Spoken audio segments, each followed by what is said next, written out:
Hello arm wrestling fans, in this video I want to share my experiences as a VIP sponsor for East vs West 4 with you. I will talk about lots of stories and funny anecdotes that happened to me during those 4 days. I will also put down a summary at the end of the video, so you can use the timestamp and jump ahead. I took some notes, so every once in a while I'll look down, don't worry. So what did the VIP sponsoring include? For $1,000, that's the cost. That was the cost of the sponsoring. You would have the hotel covered. You could stay in the same hotel as the event was going to take place. Have breakfast. Breakfast was included, and it was a huge buffet. Great food. Can't complain. There's a spa area. There's a pool area. There's a gym area. I'm not gonna rate the hotel here. Lots of things in the hotel are broke. It is what it is. It says 5-star hotel. I don't think that's true. But anyways, that's a different story. So there was part there. What was also top part of the VIP sponsoring was that on Thursday you'd be out for a dinner together with the athletes. On Friday and also Thursday afternoon, they would have a professional photographer who took pictures of you and the athletes in a special room. So that was pretty cool. We got one T-shirt, a signed T-shirt for free, and what else? Oh yeah, so we had access to the signing room whenever we wanted to. Could sit there, talk to the athletes. We could sit in the front row at the event. I ended up not doing it, but I'll explain later. Anyway. So I think that's it. That's about it. Okay, it's a great package. It's a great time for the sport as well. This is why I did this. To me, all of these athletes are like superstars. I'm a huge fan of the sport. I arm wrestle myself. This is my second year of arm wrestling, and so I'm a rather new fan. And I have so much admiration for these athletes to do this sport on such a high level. So I didn't have to think twice. I wanted to do it. I'm a lucky situation, I'm not rich by any means, but I did have the financial means to go there.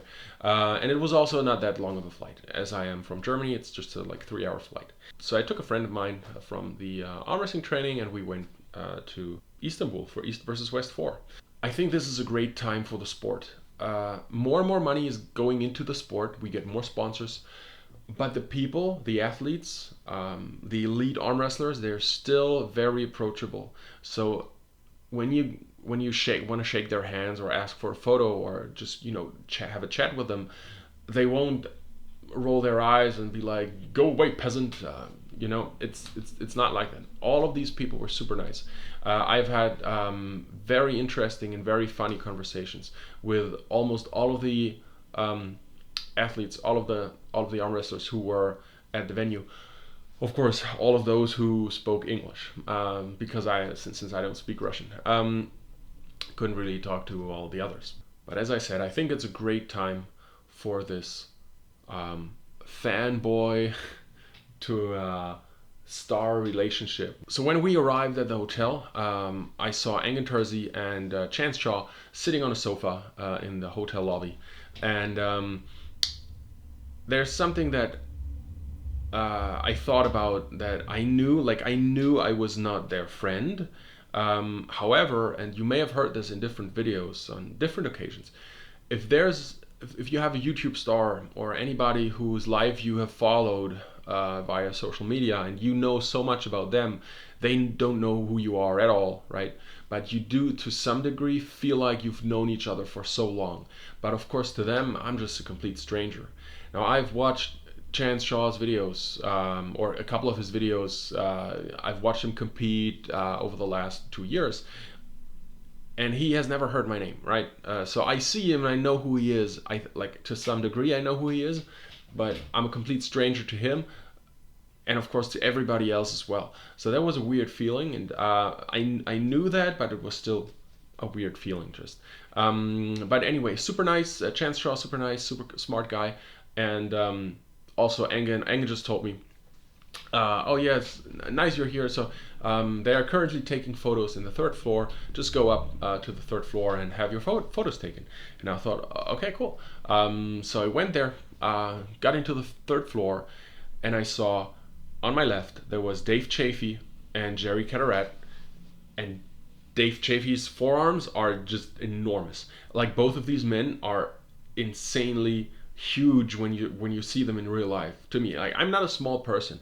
I'm 1 meter 94 and I'm 100 kg. Okay, so I'm not a small person, but I felt so small. I felt like a small boy next to these people. And I was afraid to say hello. I was afraid to say anything because they were talking about like their hands and all sorts of things. So I didn't want to interrupt their chat. And I saw Lachlan Adair sitting on an armchair, and he has like huge forearms and hands and everything. And his arms. It felt so unreal to be there. I was super starstruck. I was like paralyzed. So I just had to sit down on the sofa, and I was looking around, and there were also some female arm wrestlers who I have to admit I did not know. I mean, I've seen them before, but I had no idea who they were. And there were also some people of who I thought these are probably some other VIP guests. So I talked to them a little bit, and yeah, at some point I said to Lachlan then, because I was just staring at him like a weirdo, and then I said, "Hi, my name's Benny Hapke, big fan," and he's like, "Nice to meet you." So super nice. I talked to him a little bit, like we talked about the whole pumpkin training only one arm thing, and then we had our pictures taken. So here's how they did it. They had a room prepared for taking the pictures. One of the athletes was in there at a time, and then the photographer would ask, "Okay, who wants a picture?" So any VIP left, who wants a picture with, say, Lachlan Adair, and then you could say, "Here, me," and then you go inside and you take a picture. And I'm gonna show some of the pictures here as I talk. And yeah, that's about it, right? Now I do what's the word? I regret that I could have taken more fun pictures. I took very like I was ha ha ha, ha. I was like this all the time because I was so happy to be there. Like you can see it on most pictures that I always look like a small like I always look super happy like a child at Christmas. But I could have probably taken some funny pictures with some of the athletes, and but I was just too starstruck, you know. Anyway, like I was too afraid to ask for that, but I'm pretty sure most of them would have agreed, you know. So took a couple of pictures. I didn't get to take pictures with Jerry Caderet and Dave Chafee, but I did ask, like, and also I missed basically Lachlan and Ryan Bowen because I was a bit late that Thursday, but I asked Ryan and Lachlan if we could take a picture together, and so I got my Australian picture, basically. Team Australia. And during the whole picture taking, I got to talk to Jerry Caderet a bit more. He's a super nice guy.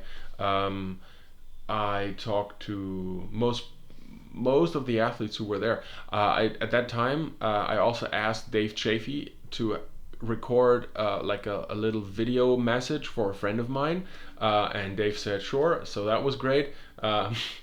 And my friend, of course, he loved the video because who wouldn't? Like he's an arm wrestling fan as well. And then he opens his smartphone, and then there's a video of Dave Chafee telling him that I'm gonna crush him. So that was pretty fun. I could have just asked Jerry or Dave, hey, could we take another picture because I missed the first one? And they would have said, oh, sure, no problem. And the photographer would have said, yeah, sure, no problem. But I didn't think that was possible. I didn't, as I said, I was a bit scared, I guess, and I didn't ask for it, so I didn't get it. That's what I meant earlier, right? If you ask for things, people might give it to you. That's nothing new. Anyway. Also, and I think this is important, the athletes, I never felt like the athletes owe me anything. I don't, and I think you shouldn't feel that way. Yes, you spend you spend $1,000 to be there. However, that doesn't mean that they owe you anything. Okay,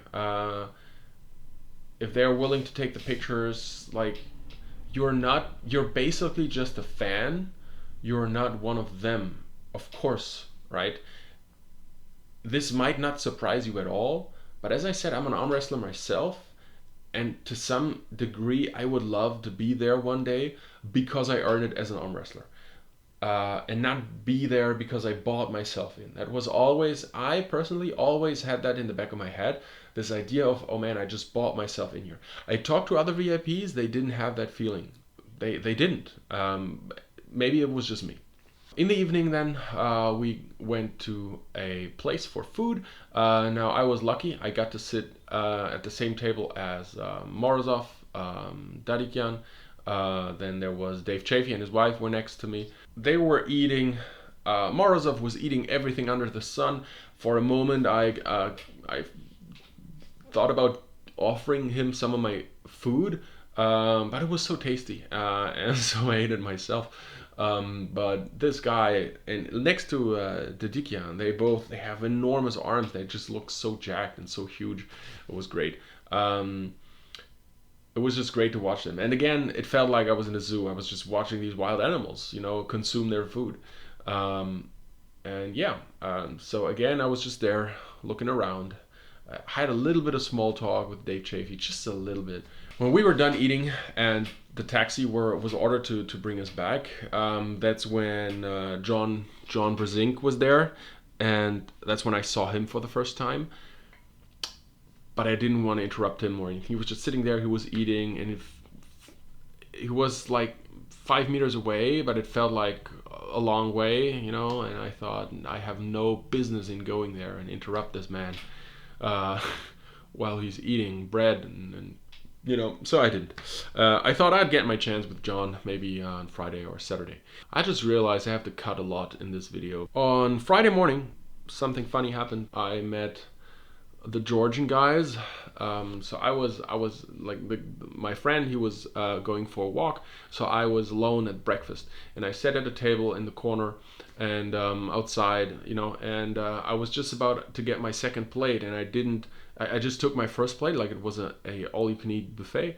I took my plate with me, got the second plate, and when I came back, I saw Ravas and Gennady and Irakli and their translator friend, I think, sitting around or standing around my table, and my used cutlery, like my knife and my fork, which I used, were still there at the table. So I was like, oh, they can't sit there or they can't eat there because I've already used the cutlery.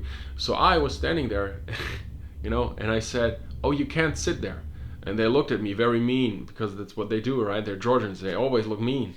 And Ravaz is saying something in Georgian, and then his friend says, what do you mean? And I said, oh, I sit there. Like I already used, and I didn't find the word for fork or cutlery or knife or anything. So I said, I sit there. I used it. I used it. Is what I say. And they were looking at me like they want to kill me, and so they just went to the table next to me, and I sat down at my table, and I was like holding up my fork, and I was like, I used it, and they were just. And Ravaz again was saying something in Georgian and then or Russian, whatever. I'm sorry. And their translator friend is like, "Is this free?" And I was like, "Yeah, I think so, right? Like, who am I to tell? Who am I to tell you where to sit?" But apparently, I just did. Yeah. So I made some friends there, and I had a great breakfast, as usual. He looked very sinister. It's time for me to learn Russian. I think if you know Russian and English, you can probably talk to 95% of all arm wrestlers in the planet. We had more pictures taken with athletes on Friday. It was actually a bit, it got very, very exhausting to take all these pictures. I gotta say, they did do a great job. Like, all of those photos look fantastic. The quality is amazing. And I wasn't able to smile anymore, but still, it was always just so nice. And I also remember that I came to the lobby and I said, so who's in the photography room? And somebody said, it's Derek Smith. And I'm like, oh, I know Derek is huge. I haven't seen him before. He wasn't there on Thursday. So I just knew, okay, if I go in there, because I still want a picture with Derek, guys, huge. And you'd walk around the corner. So you'd come into the room and then walk around the corner. And I was already looking up basically because I was expecting to meet a very tall person. And he did not disappoint. The guy is huge, is a monster of a man. Super nice guy, and yeah, so I took more photos with all sorts of people. Later on Friday, I went into the signing room, and it so happened to be the time of John Brzezinski. He was sitting there after 24 hours of meeting legends of the sport and talking to them. One might think that I got used to it at least a little bit, but I got into the room and I saw John, and I couldn't talk for like 5 to 10 minutes. I was just looking at him like a little child.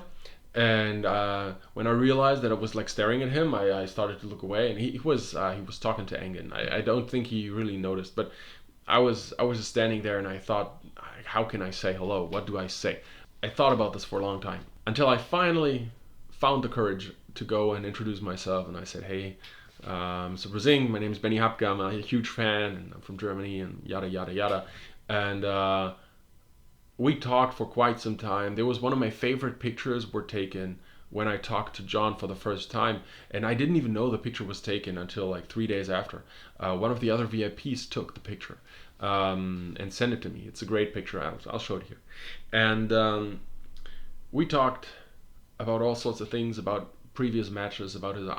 We talked about his upcoming match against Angerbayev, and again I asked him to like record a video message, a funny video message for a friend of mine, which he did, and it was just awesome. So then it was time for the press conference, and it was well done, I gotta say. So I have it somewhere here. So first of all, I got this, which is nice to have, right? It's like a little, it's my name on it. That was nice. We also for the day of the event, we got this one here. I think we already got it on Friday. I'm not sure, but it also, I didn't want this to be around my neck. I always like put it like this. I didn't want it to say like VIP. It still felt weird for me. And but anyway, I'd come into the press conference room, and there was a special table for the VIPs, and I sat there with my name tag. It was nice. Cameras in front of me, and it was just great to be there and to have all these athletes in there and to be live in the room when Ray and Ryan had their little argument. Let's call it this, right? It was super funny. It was just great. And then we knew that we were allowed to ask a question. So I was thinking about, okay, what are you going to ask, man? This is difficult. And I was asking others, do you know what you're going to ask? And what are you going to ask? And they were like, I'm not going to ask anything. Or, I do have a question. Okay. And then I found a question that I really liked. And in my head, I was going through this question at least 30 times. Seriously. 30 times I was going through this question. And then after, I don't know, almost 2 hours, I think. After almost 2 hours, Engen says, "Okay, now it's time for VIP questions." And my heart started to pump like crazy, and the cameras in front of us, all of a sudden they turned around and they were pointed at us, and I was like, "Uh-oh." It's a super weird feeling to be in front of, like, have all eyes on you, okay? And I remember that Paul Italia, the guy next to me, he had a microphone which was glowing, actually. So there was like a button, it was green, it was glowing, and so you knew it was working. And he asked his question, and the microphone I had wasn't glowing, which you can hear me in the interview, like you can hear me in the press conference. You can hear me say, test, is this on? Because I didn't know it was on. It wasn't glowing, but apparently it was on.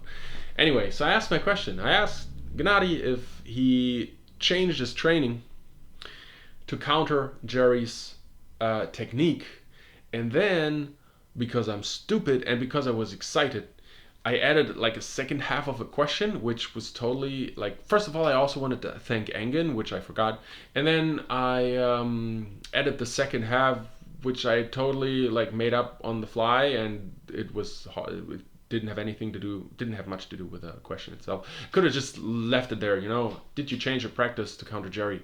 Thanks. I'm not sure if the translator didn't really translate it, or where it was, or maybe it was the second half that I talked to, the second half of the question, maybe it irritated him, but he didn't really answer the question. In hindsight, I would say he should have trained to counter Jerry, but who am I to tell Gennady what to do, right? So anyway, that was super exciting. And after that, even after that, we were. I was in the. I didn't want to leave that press conference room because all these athletes were there, and I talked a little bit more to Ryan Bowen, because regardless of the hate that he gets, and delusional or not, he does motivate me personally. I do think that it's good to dream big, and I asked him to be in his corner. And I can also tell you why. Now, I'm a big fan of Ray and I'm a big fan of Ryan. I love both of these guys, and I would have loved either of the two to win. I didn't have skin in the game. So I've met Ray and I've met Ryan that day, and for some reason, Ryan felt more approachable. And so I asked him. Um, and as I said, I wanted both to win. Basically, I would have, I didn't care really, but I wanted to support at least one of those people who inspire me a lot. And I do like when you watch the video, you can see me standing in the back and looking like this, and sometimes I try to cheer him up or something, but I was basically like I was more of a moral support. Just I was there so that I was there. I didn't really do anything, but it was very exciting, and I'm glad he let me be there. So thank you, Ryan, if you see this. After that press conference, I also took my probably second most, or one of the. Okay, if I have two favorite pictures of this weekend, two are for the number one spot, and it's this one as well, which I sneaked in, which was just amazing to have John Brezink in the back, and then also Lachlan and Todd Hutchings. Um, it was just great.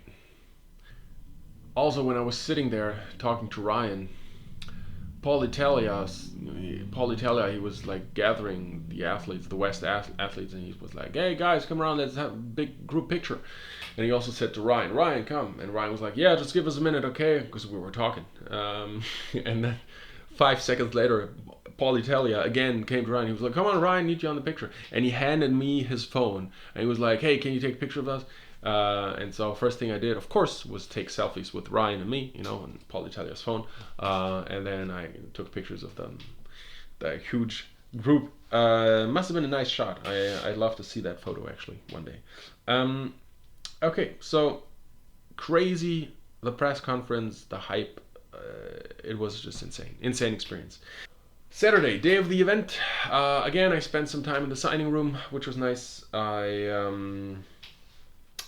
And then there was a pre-event for this for the matches in the evening, and that pre-event was like a couple of junior champions from all over Europe, I think, who were trained by some professional arm wrestlers, and now they had to go against each other in a super match style. Some of those matches were very one-sided, but there were a couple of very good matches, especially the last one. When the event finally started, I was in Ryan's corner. So as I said, I was there. I wasn't really. I was useless. Let's be honest. I was useless to Ryan. I was just there to be there. Didn't give him any advice or anything. Lachlan did a good job, I think, in putting him into this mental state of where he had to be. So yeah, overall, super experience. And then from there on after, I, as I mentioned earlier, we were allowed to sit in the first row, first three rows. However, so the venue or the tables were on a platform, and if you sat down here in the first row, the angle was very steep, I guess. So you couldn't really see when anybody was pinning. Like you couldn't see the second pin lines. If you go like this, you couldn't see the second one because of the angle. You could only see the first one, and so I decided to not use my VIP privilege and just sit. I sat on the side, and I sat like in the row number 7 or something. But I was on level with everything, and it was great. It was a great angle. It was a great angle, and I just enjoyed the show. And it was just amazing. It was so freaking amazing. I've watched all of the East versus West and all of the King of the Table live streams so far. I've watched all of them live, and it is great to see these matches live.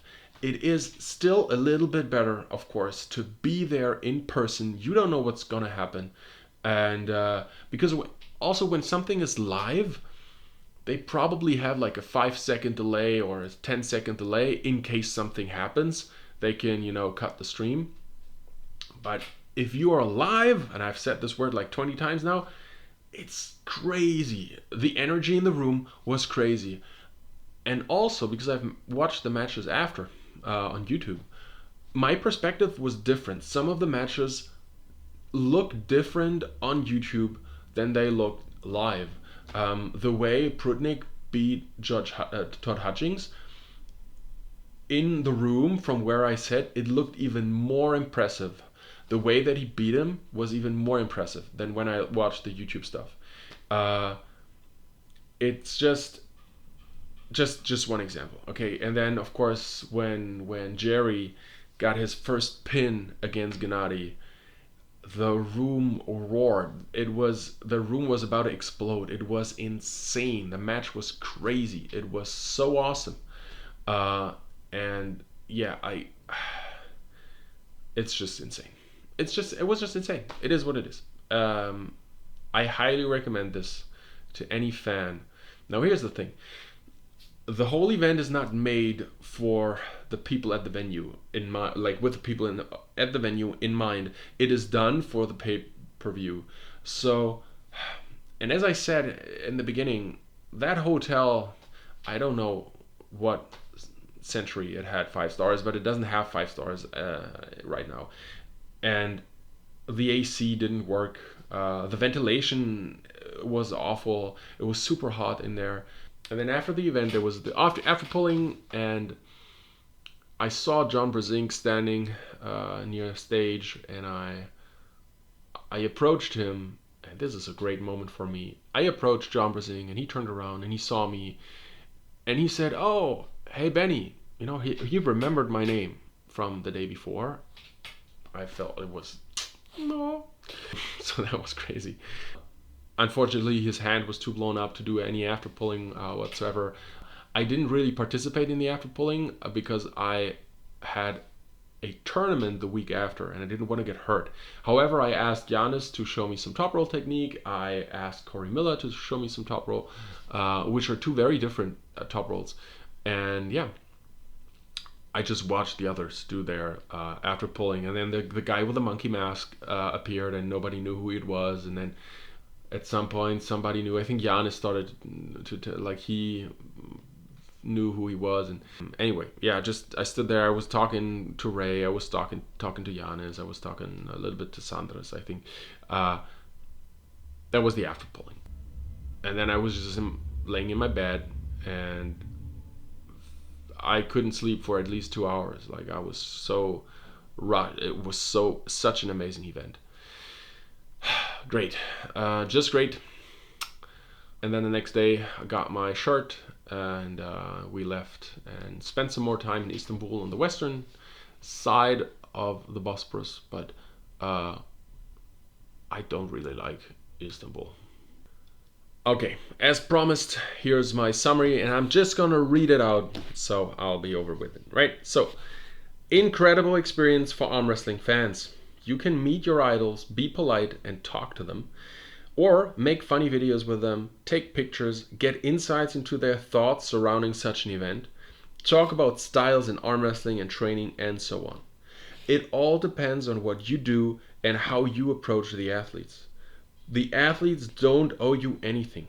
Please don't see this as some sort of product that you buy and now you think that you're entitled to something.